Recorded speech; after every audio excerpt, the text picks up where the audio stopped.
از همین سخنرانی بود که خامنه‌ای و سپاه تصمیم گرفتند هاشمی رو نه فقط از سیاست که از حیات فیزیکی هم حذف کنند. اون 7-8 سال تحریم خیلی صدمه زد، گرچه بعضی‌ها این تحریم‌ها رو نعمت خدا حساب میکنن برای گول زدن مردم. چه نعمتی وقتی که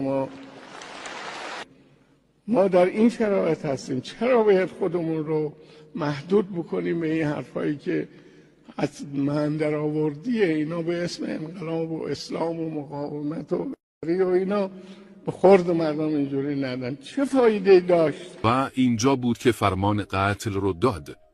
اگر شیطان اکبر ما به جای شیطان اکبر واقعی یه برادر نابابی در ناراهی که حالا برادر ماست ولی ناباب و ناراهه، این شد شیطان اکبر ما، ضربه خواهد.